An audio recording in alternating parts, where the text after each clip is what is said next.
कई गायों ने प्राण त्याग दिए भगवान के विरह में,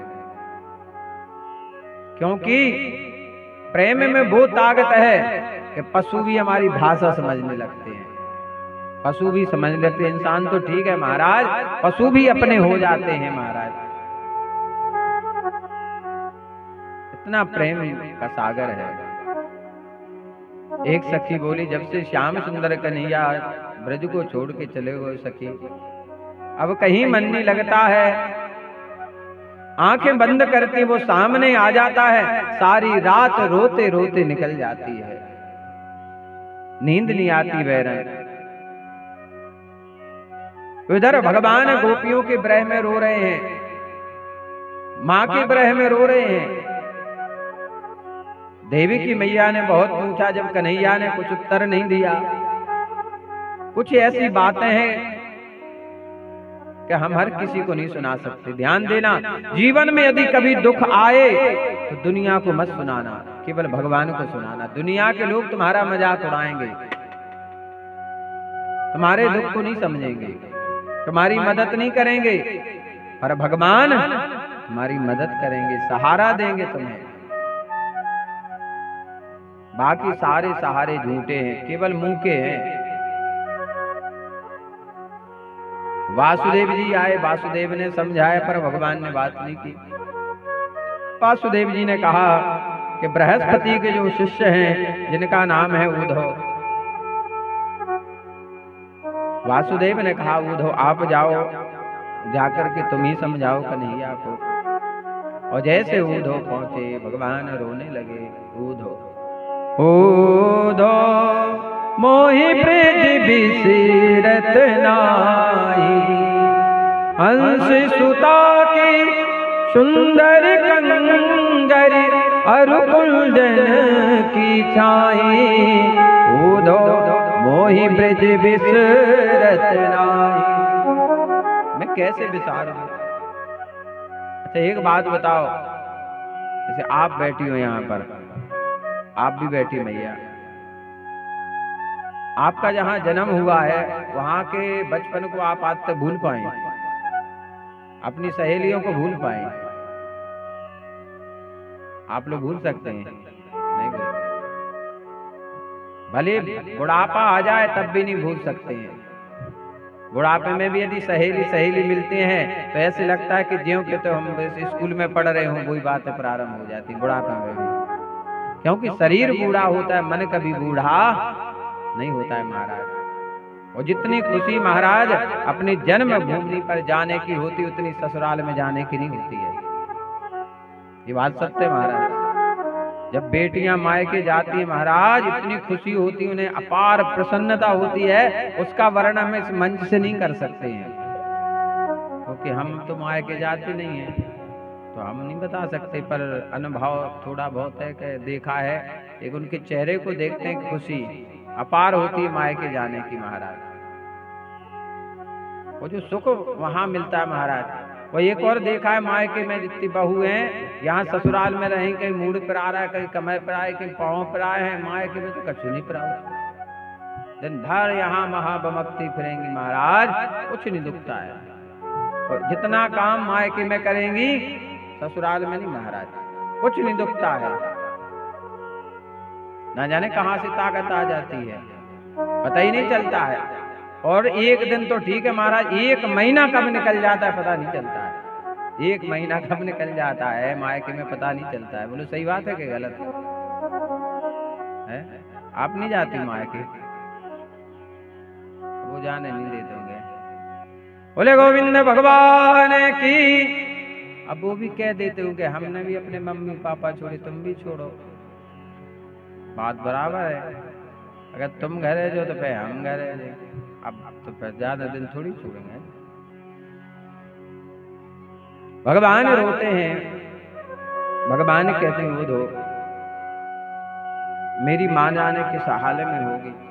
उद्धव भैया मैया को सुनइयो, तेरो लाला ही दुख पावे, कोई ना मुख धोवे, ताते जल अचरन पहुँच सवारे।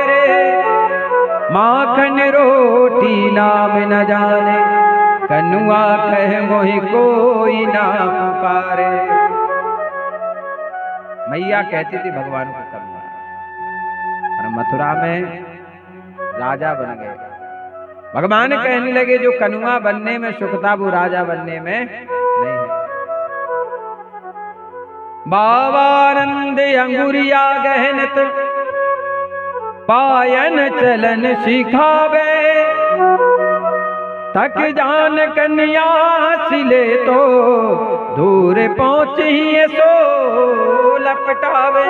मेरे नंद बाबा मेरी अंगुली पकड़ करके मुझे चलना सिखाते। माता पिता का हमारा कितना वर्णन करें बेटे के प्रति। बाजार में लेवा जाए, बच्चा जो खिलौना पकड़ लेता है वो मिल जाता है, जो इच्छा करता है। पर दुख इस बात का होता है कि जब वही बेटा बड़ा हो जाता है तो उसे पिता के कपड़े दिखाई नहीं देते हैं, माता पिता के जूते चप्पल दिखाई नहीं देते हैं कि ये टूटे हैं कि पुराने हैं कि कैसे हैं, वस्त्र कैसे हैं, उसे दिखाई नहीं देता। वो माता पिता धन्य है तो उन्हें बच्चे ही दिखाई देते। अपना सर्वस्व, अपनी खुशियां, अपना जीवन उन पर निछावर कर देते। महाराज हमारा चाहे जो चाहे हो जाए, पर बेटे तुम्हारे में कोई कमी ना हो। तो ध्यान देना, जिस घर में माता पिता के आंसू गिर जाएं पुत्र के प्रति दुखी होकर, वो पुत्र कभी जीवन में सुख नहीं भोग सकता है। हर बात को तुम भूलो भले, माँ बाप को मत भूलना, उपकार इनके लाखों से बात को मत भूलना। धरती पर देवों को पूजा, भगवान को लाख मनाया है, तब तेरी सूरत पाई है संसार में तुझको लाया है। साक्षात तीर्थ है माता पिता। एक पिता कंधे पर बेटे को बिठाता है, किस लिए कि बेटे एक दिन मुझे भी तेरे कंधे की आवश्यकता पड़ेगी, उस समय तो मेरे पास रहना, उससे दूर नहीं रहना। आवे गोपियों दिलानो एक चित्त ना लावे, आवे गोपी देने उल्हानो एक चित्त ना लावे। न्यात हूँ बार खसे जो मेरो, बार बार कुल देव मनावे। महाराज गोपियां उल्हाना देने के लिए आती। अरे यशोदा, आज तेरे कन्हैया ने फिर से हमारी मटकी फोड़ डाली, मैं तेरे लाला को श्राप दे दूंगी। मैया कहती है, अरे गोपी तेरी एक मटकी माखन खाया है, तू मोते 100 मटकी माखन ले जा, 100 मटकी ले जा, पर मेरे लाला को भला बुरा मत कहे। वो मेरा प्राण है, मेरा जीवन है, मेरा लाला, मेरा कन्हैया। देखो बड़ा अंतर है। लाला वो पुत्र में जमीन आसमान का अंतर है। लाल मान होता है प्राण। जो माँ अपने बेटे को सबसे ज्यादा चाहती वो कहती लाला, मेरा लाल है। प्रसव पीड़ा में कितना कष्ट होता है। एक जब माँ एक बेटे को जन्म देती है, लेकिन जब बेटे को देखती है तो उसकी सारी प्रसव पीड़ा मिट जाती है। महाराज सब भूल जाती है। दूध पिवाए बड़ो हित करती, चुटिया गूंथी सजावे। जो सुख उधोया मथुरा में, जो वृंदावन में आवे। इधर भगवान रो रहे हैं, उधर गोपियां रो रही हैं। महाराज गोपियां विलाप करते ही रोती हैं महाराज। और गोपियां कहते हैं, अरे सखी इस मयूर को देखो, ये कितना नृत्य करता था, नाचता था, आज इसने नाचना बंद कर दिया है, ना जाने से क्या हो गया है। गोपियां कहते हैं, हम तुम से बिछड़ के कन्हैया, दिन रात यहाँ रोते हैं। हम तुमसे बिछड़ के कन्हैया, दिन रात यहाँ रोते हैं। मेरी नींद गई, मेरा चैन गया, मेरी नींद गई,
याद आ रही है, हमें बांसुरी की याद आ रही है। कानों से मीठी मीठी धुन न जा रही है, कानों से मीठी मीठी धुन जा रही है। मर जाएंगे हम सुन ले प्यारे मोहन, आकर के कसम कहते हैं, हम तुमसे बिछड़ के कदिया दिन रात यहाँ रोते हैं।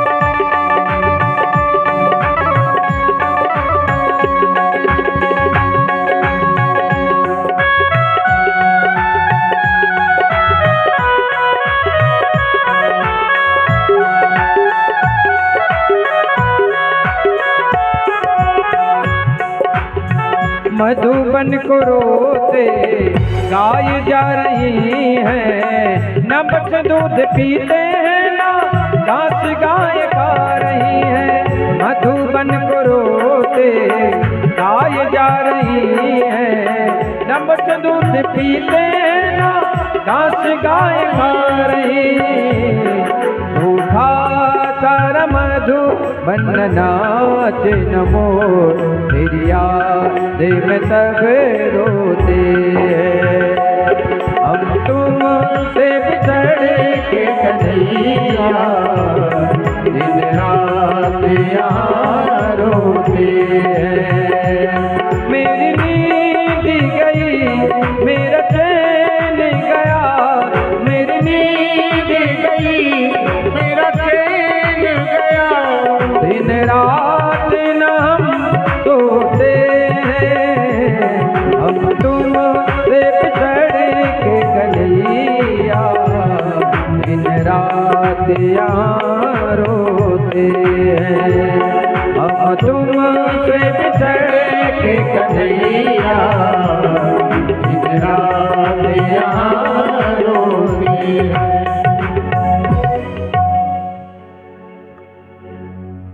गोपियां भगवान के विरह में लाभ करती हैं। अरे सखी दिन रात श्याम सुंदर कन्हैया की याद आ रही है। इधर भगवान ने उद्धव जी को एक पत्र लिख कर दिया, उद्धव आप ब्रज जाओ, गच्छोद्धव ब्रजम सौम्यम पितॄन्नो प्रीतिमावह, गोपीनामद वियोगाधिं मत संदेश विमोचया। हे उद्धव तुम ब्रज में जाओ, वहां मेरे माता पिता नंद बाबा और यशोदा मैया हैं, उन्हें आनंदित करो और गोपियां जो मेरे विरह में रो रही हैं उन्हें सांत्वना देना, उनकी व्याधि से जो बहुत दुखी हों उन्हें संदेश सुना करके सुख प्रदान करना। प्यारे उद्धव गोपियों का मन नित्य निरंतर मुझे ही याद करता है, मेरा स्मरण करता है, मुझ में ही लगा रहता है। उनके प्राण, उनका जीवन, उनका सर्वस्व मैं ही हूं। भगवान कहने लगे उद्धव उन्होंने बुद्धि से भी मुझे को अपना प्यारा, अपना प्रियतम, यहां तक क्या कहें अपनी आत्मा मुझे ही माना है। भगवान कहते हैं उद्धव मेरा यह व्रत है कि जो लोग मेरे लिए लौकिक और पारलौक धर्मों को छोड़ देते हैं उनका भरण पोषण में स्वयं करता हूं। भगवान ने बहुत अच्छी बात कही है। भगवान कहते हैं कि जो मेरे लिए सर्वस्व छोड़ देता है, एक नरहरिदास जी थे महाराज। नरहरिदास महाराज जी की एक बेटी थी और एक बेटा, और भगवान का भजन करते थे महाराज वो। इनका बेटा विवाह के हुआ, बड़ा हुआ, और ये भजन करते थे। और भजन में केवल इनके पास क्या होता था, एक तुलसी, चंदन और ठाकुर जी। बेटे का विवाह तय हो गया, फिर भी माला लेकर भजन करे। लगन पत्र का आ गई, जिसमें तेल लिखा हुआ है, मंडप लिखा हुआ है, टीका परिक्रमा लिखी हुई है। नापित जी लेके आए, कहा बेटे का विवाह का ये लगन आ गई है महाराज। बोले ठाकुर जी के पास रख दो। विवाह का दिन आया, घर में कोई तैयारी नहीं। गांव वाले बोले भैया जी है कैसा, बेटे का विवाह होने के लिए जा रहा है, इससे कोई चिंता ही नहीं है। और जिसने अपना सब कुछ भगवान को सौंप दिया हो, अब सौंप दिया इस जीवन का सब भार तुम्हारे हाथों में है, जीत तुम्हारे हाथों में है, हार तुम्हारे हाथों में। गांव का एक व्यक्ति नहीं आया नरहरिदास महाराज के बेटे का। भगवान ने सब देवी देवताओं से कहा कि सबको बारात में चलना है मेरे भक्त के पुत्र के विवाह में। और नापित जी जब इधर लौट कर आए, बोले महाराज तुमने कहा अपनी बेटी का विवाह तय कर दिया, आप इतने बड़े राजा हो, और आपकी बेटी रानी है और वो गरीब है, भजन करते हैं, उनके घर में तुलसी माला चंदन है, कुछ है ही नहीं है, क्या बारात लेकर आएंगे आप, क्या स्वागत करेंगे? महाराज भगवान ने सब देवी देवताओं को आदेश दिया, और जब बारात चली महाराज सारा गांव देखने लगा। और जब बारात वहां पहुंची तो बेटी के पिता ने कहा देख के आओ कि का दो वाहन आए होंगे। और जब महाराज नापित जी देखने के लिए गए तो उन्होंने क्या देखा, बोले महाराज आदमी तो ठीक हैं, केवल आप उनके जो वाहन है उनको ही खिला दो तो बहुत बड़ी बात है। क्योंकि अब पहले के समय में जो मोटरसाइकिलें तो चलती नहीं थी, वाहन होते थे घोड़ा, हाथी, ऊंट, ये होते थे महाराज। तो भगवान कहते हैं कि जो लोग मेरे लिए लौकिक और पारलौकिक धर्मों को छोड़ देते हैं, मैं उनका भरण पोषण स्वयं करता हूँ। प्रिय उद्धव, मैं उन गोपियों का परम प्रियतम हूँ। मेरे यहाँ चले आने से वे मुझे दूरस्थ मानती हैं और मेरा स्मरण करके अत्यंत मोहित हो रही हैं। बार बार मूर्छित हो जाती हैं, वे मेरे विरह की व्यथा से विवल हो रही हैं। प्रति क्षण प्रति पल तुम जाओ उन्हें जाकर के समझाना। उद्धव जी महाराज यहाँ से चलते महाराज, और जब उद्धव जी महाराज भगवान का संदेशा लेकर के चलते हैं, पाती लेके उद्धव आए, सावरिया नहीं आए। दौड़ पड़ी महाराज गोपियां, क्योंकि उद्धव बिल्कुल भगवान जैसे लग रहे थे। देखा तो रथ पर तो उद्धव थे, कहा ये हमारे श्याम सुंदर कन्हैया नहीं हो सकते हैं। यदि हमारे श्याम सुंदर कन्हैया होते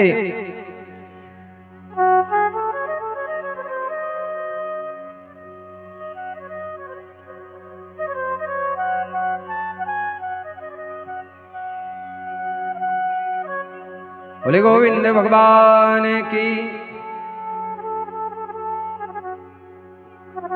गोपियों ने कहा आप कौन हैं, अपना परिचय दें। उद्धव कहने लगे मैं उनका सखा हूं, उनका मित्र हूं, और तुम्हें ज्ञान का उपदेश देने के लिए आया हूं। गोपियां हंसने लगी, अरे उद्धव आप मुझे ज्ञान देने के लिए आए हैं। उद्धव मन ना भये 10 एक यहाँ तो सो गयो श्याम को राधे कोई। उद्धव मन न भये 10 हे उद्धव, हमारे पास एक मन था, उसे श्याम सुंदर कन्हैया लेकर चले गए, अब दूसरा मन नहीं है जो तुम्हारे ज्ञान में लगाएं। हम उस नगर की निवासन हैं जहाँ केवल प्रेम का पाठ पढ़ाया था। हम प्रेम नगर की बंजारन, जप तप साधन क्या जाने, हम कृष्ण नाम की दीवानी, नियमों के बंधन क्या जाने, मेरे और मोहन की बातें या वो जाने या मैं जाने। हम नहीं जानते ज्ञान क्या होता है, वैराग्य क्या होता है। हमारे कन्हैया ने तो हमें केवल प्रेम करना सिखाया है। अरे वो तो ऐसे हैं, ऐसे हम सबको छोड़ करके चले गए हैं। जैसे कोई भौरा एक फूल पर बैठता है, रस को चख लेता है, वो छोड़कर भाग जाता है। ब्राह्मणों को दक्षिणा मिल जाए तो ब्राह्मण यजमानों को छोड़कर चले जाते हैं। महाराज, एक वैश्या एक पुरुष का कब तक साथ देती है? जब तक उसके पास पैसे होते वो भी उसका साथ छोड़ देती है। जिस वृक्ष में फल ना हो पक्षी उसे छोड़कर चले जाते हैं। अध्ययन पूरा होने पर शिष्य गुरु को छोड़कर चले जाते हैं। ऐसे वो हमें छोड़ करके चले गए हैं। उनका हृदय तो पाषाण है।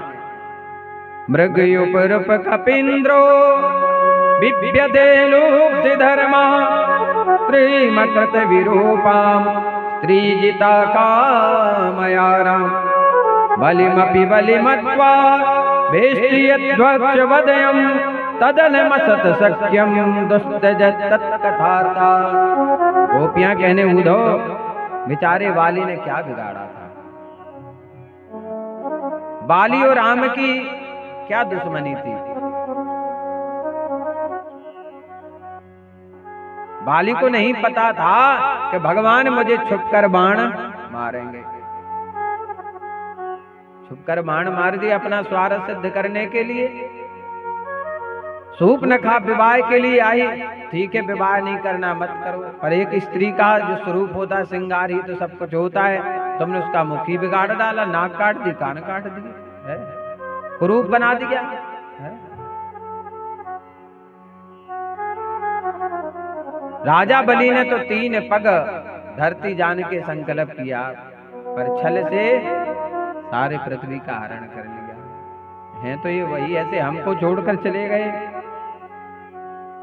जैसे एक शिकारी गान सुना करके मृगों को बस में कर लेता है, उसकी तान सुनकर मृग दौड़े चले आते हैं। महाराज, ऐसे हमें बस में कर लिया और छोड़ करके चले गए।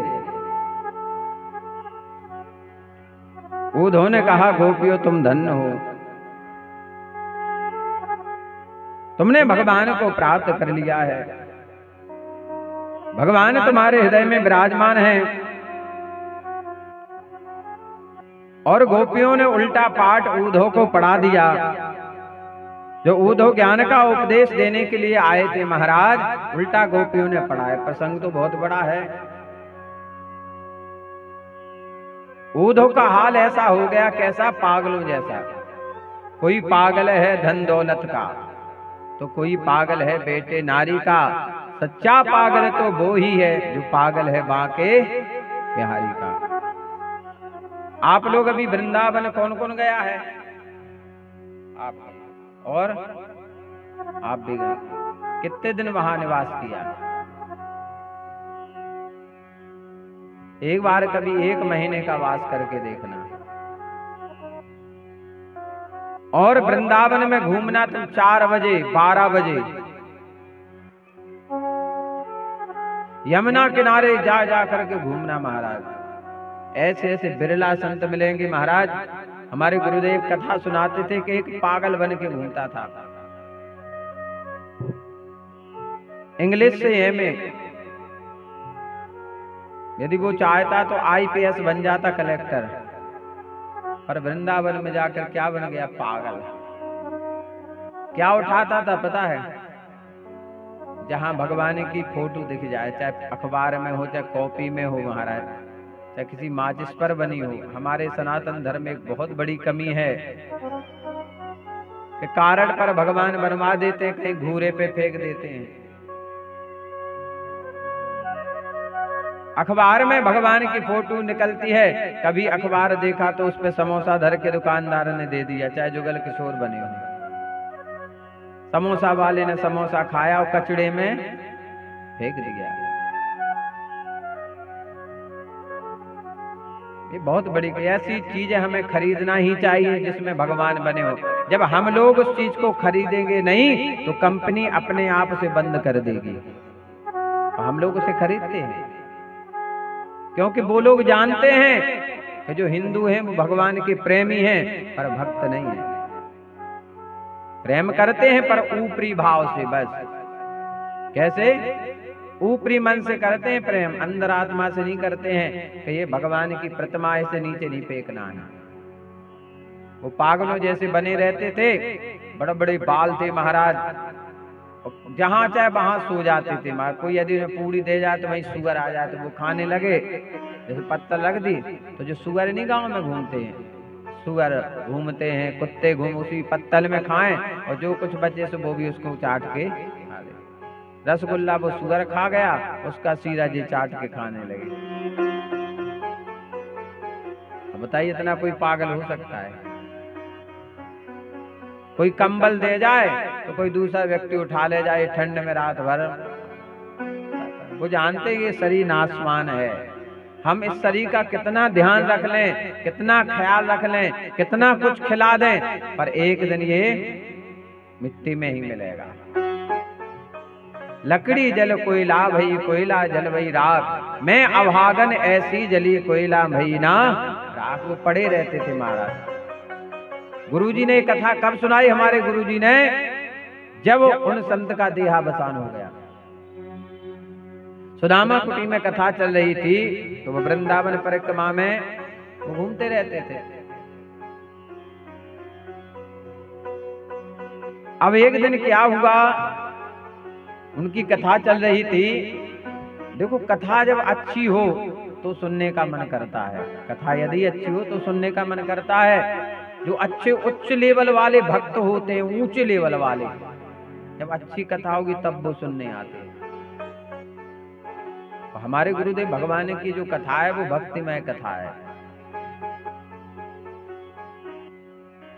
अब जैसे कथा चली महाराज तो चुंगा बाहर लगे थे, वो यमुना किनारे बैठ जाते थे और सुनते रहते थे। अब एक दिन क्या हुआ कि बाहर के चुंगा जो लगे थे उसकी क्वायल भर गई। अच्छा, अंदर पता नहीं चलता है कि बाहर चुंगा भर गया, अंदर तो साउंड चल रहे हैं। और जैसे वो माइक बंद हुआ तो वो उठ करके सीधे जहां कथा चल रही थी सुदामा कुटी में वहीं पहुंच गए और सबसे पीछे बैठ गए, जहां जूता चप्पल रखे थे। जहां जूता चप्पल रखे वहां जाकर बैठ गए। हमारे गुरुजी ने देखा कि ये व्यक्ति पागल तो नहीं है, ये व्यक्ति पागल नहीं है, ये पागल बना रहता है। जैसे कथा का विश्राम हुआ और लगभग रात्रि के 9-10 बज रहे होंगे और गुरुजी निकले, उसके पास पहुंचे, उसको कहा प्रणाम भक्तराज। हमारे गुरुजी को हम आपको दर्शन कराते हैं, ये हमारे गुरुजी हैं, शायद किसी ने दर्शन किया हो। कहते गुरु का नाम नहीं लेना चाहिए, इसलिए हम नाम नहीं ले रहे हैं। गुरुजी पहुंचे हो, क्या कहा? भक्तराज प्रणाम। आप कौन हैं? आप अपना परिचय दें। आप कोई साधारण मूर्ति नहीं है, कोई महान तेजस्वी भक्त हैं, आप अपना परिचय दें महाराज। वो किसी से बोलते नहीं थे, उस दिन बोले, कहा महाराज मैं एक ब्राह्मण बालक हूं और मैंने जो पढ़ाई लिखाई की है बहुत उच्च लेवल की पढ़ाई भी की है, पर मैंने देखा कि इसमें कुछ नहीं है, भक्ति में सार है। तो बोले आप पागल बन के क्यों रहते हैं? बोले दुनिया के लोगों के लिए। बोले दुनिया के लोगों के लिए मैं पागल हूं? बोले भगवान आपको मिले हैं? बोले रोज मिलते हैं। बोले एक दिन ऐसा नहीं जाता है कि जिस दिन बिहारी जी मुझसे मिलने ना आए, रोज भगवान मुझसे मिलते हैं। कहा तो महाराज आप सुदामा कुटी पधारें। बोले आएंगे, हम परसों आएंगे। पर हाथ जोड़कर विनती की, वो संत ने हमारे गुरुदेव से कि महाराज एक विनती है, मैंने जो आपसे ये बात की है मेरे जीते जी आप किसी से कहना नहीं। 2 दिन बाद गुरुजी इंतजार कर रहे थे विशेष रूप से उस भक्त का।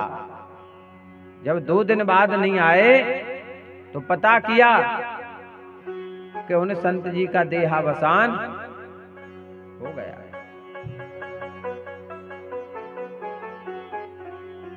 ध्यान देना, एक भक्त बांके बिहारी के दर्शन करने जाते, बिहारी जी को देखते और रोते रहते थे, बस किसी से कुछ नहीं बोलते, ऐसे दीवार से टिक जाते, बस बांके बिहारी को देखते आंखों से अश्रुधार बंद ही नहीं होती। लोग उनसे कहते क्या हो गया, क्यों रो रहे हो, क्या हो गया, क्यों रो रहे हो, किसी से बात नहीं करते। एक दिन ऐसा आया कि एक दिन वो मुस्कुरा रहे थे, तो लोगों ने देखा बाबा जी तो हमेशा रोते रहते, आज